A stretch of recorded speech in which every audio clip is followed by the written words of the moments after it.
नमस्कार दोस्तों, आपका स्वागत है अपने YouTube चैनल PFP में। आज हम एक multibagger stock IndiaMART Intermesh के बारे में बात करने वाले हैं, जो कि एक बिजनेस टू बिजनेस यानी कि B2B ई कॉमर्स प्लेटफॉर्म चलाता है और अपने सेगमेंट में मार्केट लीडर पोजीशन होल्ड करता है। लेकिन इसी सेगमेंट में कंपटीशन बढ़ता हुआ नजर आ रहा है, क्योंकि जस्ट डायल भी एंटर कर चुका है। जस्ट डायल भी अपना ई कॉमर्स प्लेटफॉर्म ला रहा है, जो कि B2B सर्विसेज प्रोवाइड करेगा। इसके बारे में हमने डिटेल में ऑलरेडी चर्चा कर ली। अगर आपने ये वीडियो अभी तक नहीं देखा तो प्लीज देखिएगा। लास्ट वीडियो में ही हमने डिस्कस किया था जस्ट डायल में हमें क्या करना है, लेकिन इस वीडियो में हम ये डिस्कस करने वाले हैं कि जस्ट डायल का क्या इंपैक्ट पड़ सकता है इंडिया मार्ट पर और इंडिया मार्ट में हमारा एक्शन क्या होना चाहिए। लेकिन उससे पहले अगर आपने चैनल को सब्सक्राइब नहीं किया है तो प्लीज सब्सक्राइब कीजिए। कुछ बेहतर जानना चाहते हैं, कुछ बेहतर सीखना चाहते हैं, स्विंग ट्रेडिंग के रिकमेंडेशन पाना चाहते हैं, तो एज अ मेंबर हमें ज्वाइन करने के बारे में सोच सकते हैं।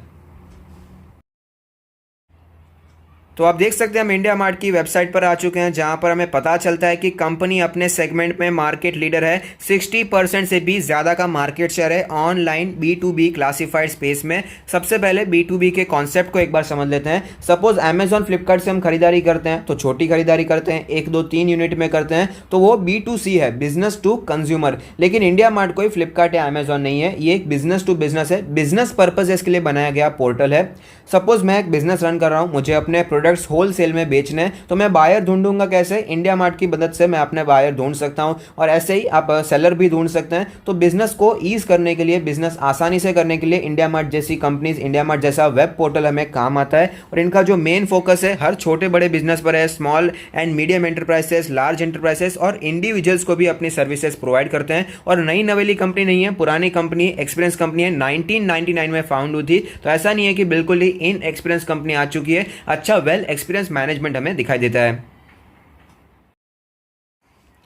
जस्ट डायल भी अपने B2B प्लेटफॉर्म के साथ मार्केट में आ रहा है और आ भी चुका है, तो इंडिया मार्ट को सीधा असर पड़ने वाला है, कंपटीशन बढ़ने वाला है। तो इंडिया मार्ट के सीनियर मैनेजमेंट का इसके ऊपर क्या कहना है उसके बारे में चर्चा कर लेते हैं। तो इनका कहना है कि जस्ट डायल हिस्टोरिकली एक अच्छी कंपनी रही है टेलीफोन बेस्ड डायरेक्टरी मार्केट में।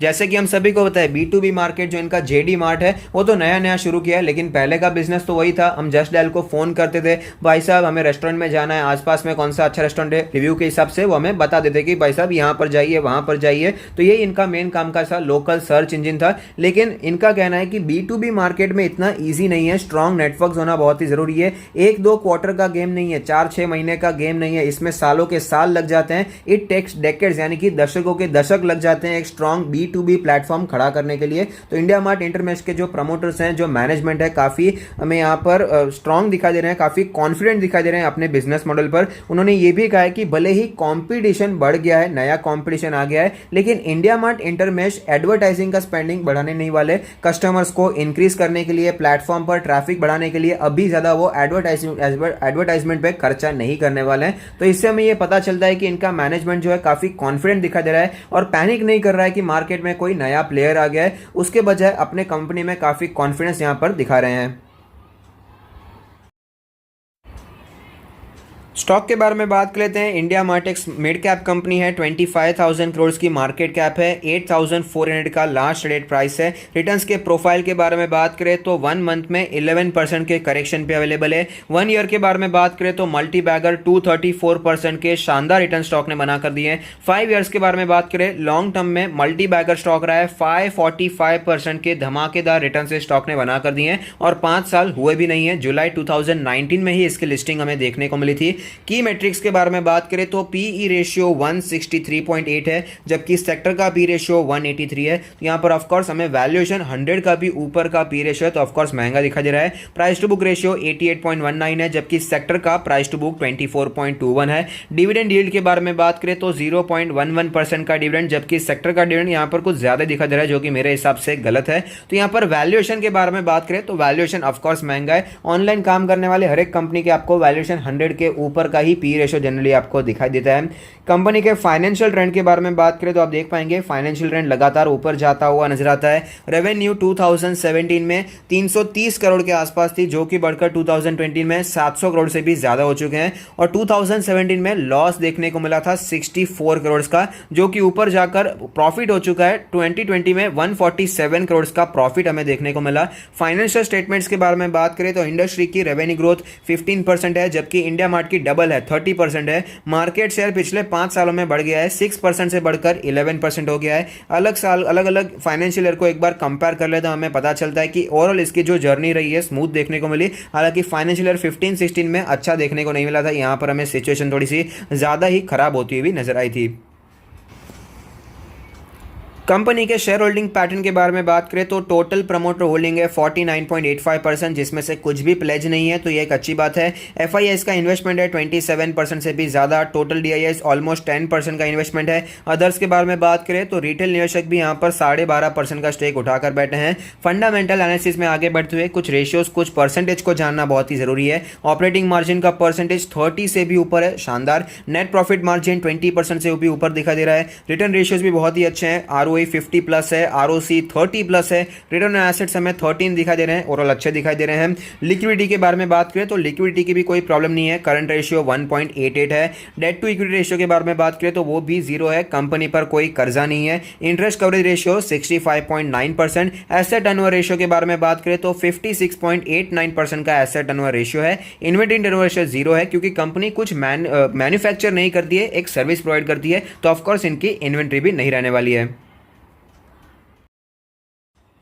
तो आप देख सकते हैं स्टॉक में हमें शानदार रैली देखने को मिली है। 2500 के लेवल से 10,000 तक पहुंच चुका है इन अ मैटर ऑफ मंथ्स। एक साल भी नहीं हुआ इतनी शानदार तेजी हमें देखने को मिली। फिलहाल स्टॉक हमें 10,000 तक जाता हुआ नजर आया और वहां से स्टॉक में थोड़ा सा करेक्शन देखने को मिला है और फिलहाल इस स्टॉक ने 8,000 के आसपास अच्छा सपोर्ट लेने की भी कोशिश की है। इंडिकेटर्स के बारे में बात करें तो मनी फ्लो इंडेक्स का नंबर 32.06 है, जो कि ओवरऑल वीक दिखाई दे रहा है। RSI के नंबर के बारे में बात करें तो RSI का नंबर 50.52 है, जो कि थोड़ा सा भी ऊपर जाता हुआ नजर आ रहा है। यहाँ पर स्ट्रेंथ हमें लौटती हुई नजर आती है। MACD के क्रॉसओवर्स के बारे में बात करें तो फिलहाल हमें बियरिश क्रॉसओवर चलता हुआ नजर आ रहा है। बॉलिंजर बैंड के बारे में बात करें तो लोअर बैंड पर सपोर्ट लेने की कोशिश की है और ऊपर जाता हुआ नजर आता है। अपर बैंड का लेवल है 9,500 का लेवल, मीडियन है 8,600 का लेवल और लोअर बैंड है 7,700 का लेवल। पिवट पॉइंट्स के बारे में बात करें तो पिवट लेवल 8,600 का लेवल है, पिवट रेजिस्टेंस 9,900 का लेवल है। पिवट सपोर्ट के बारे में बात करें तो 7,300 का पिवट सपोर्ट हमें दिखाई दे रहा है। लॉन्ग टर्म के चार्ट्स के बारे में बात करें तो यहाँ पर हम एक ही कैंडल को देखने वाले हैं, क्योंकि ज़्यादा पुरानी लिस्टिंग नहीं है। तो आप देख पाएंगे कि लिस्टिंग के बाद शानदार तेजी हमें देखने को मिली है। मार्केट क्रैश के समय ऑफकोर्स स्टॉक में गिरावट देखने को मिली थी, लेकिन तुरंत ही स्टॉक रिकवर हो गया और थोड़ी सी गिरावट वापस आई और उसके बाद जो तेजी देखने को मिली है, स्टॉक ने पीछे मुड़कर नहीं देखा। स्टॉक कंटिन्यूअसली हमें ऊपर जाता हुआ नजर आया है।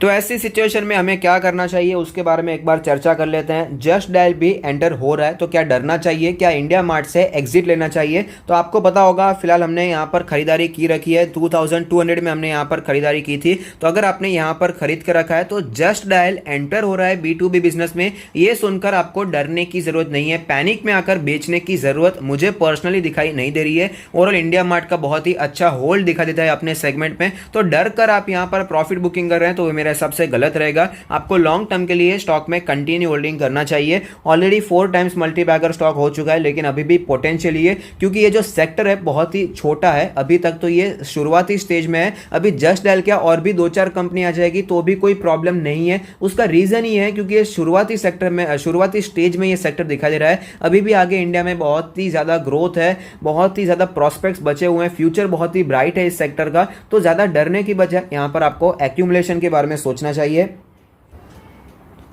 इंडिया मार्ट के फंडामेंटल्स काफ़ी स्ट्रांग है, जो कि हमने खुद देखे हैं। कंपनी का परफॉर्मेंस भी हमें सुधरता हुआ नजर आता है। तो सिर्फ कंपटीशन के डर से कंपनी से एग्जिट नहीं करना चाहिए। और अभी फिलहाल जो कंपटीशन आया है उसके कारण गिरावट आ रही है, तो ये एक अच्छी अपॉर्चुनिटी है जिसमें आप खरीदारी के बारे में सोच सकते हैं। और फिलहाल हमें जैसे पता चलता है इसका जो ट्रेंड है, ये स्टॉक अपने 50 डेज के मूविंग एवरेज के आसपास सपोर्ट लेने की कोशिश करता है और वापस हमें तेजी कंटिन्यू रहती हुई नजर आती है। और फिलहाल स्टॉक हमें उसी लेवल पर ट्रेड करता हुआ नजर आ रहा है। आप देख पाएंगे 50 डेज के मूविंग एवरेज के नीचे स्टॉक चला गया था, लेकिन लास्ट ट्रेडिंग सेशन पर अच्छी रिकवरी हमें देखने को मिली, उस लेवल को रिस्पेक्ट करता हुआ नजर आता है। तो अगर आप निवेश करना चाहते हैं तो करंट मार्केट प्राइस पे करने के बारे में सोच सकते हैं। करंट मार्केट प्राइस 8,400 है, लेकिन निवेश करने से पहले एक बात मैं आपको बताना चाहूंगा कि इंडिया मार्ट हो गया या कोई भी जो ऑनलाइन काम करने वाली कंपनी है, ये बहुत ही ज्यादा हाइप में है, क्योंकि लोगों को लगता है और ऑफकोर्स है भी कि फ्यूचर इंटरनेट का है, फ्यूचर सब ऑनलाइन होने वाला है। तो इसके चलते जो भी कंपनीज ऑनलाइन काम करती है उसमें तेजी बहुत ही ज्यादा आती है, उनके वैल्यूएशंस एकदम क्रेजी हो जाते हैं, बहुत ही ज्यादा ओवर वैल्यूएशन हमें यहां पर देखने को मिलता है। तो अगर आप इन सब से ठीक है, अगर आप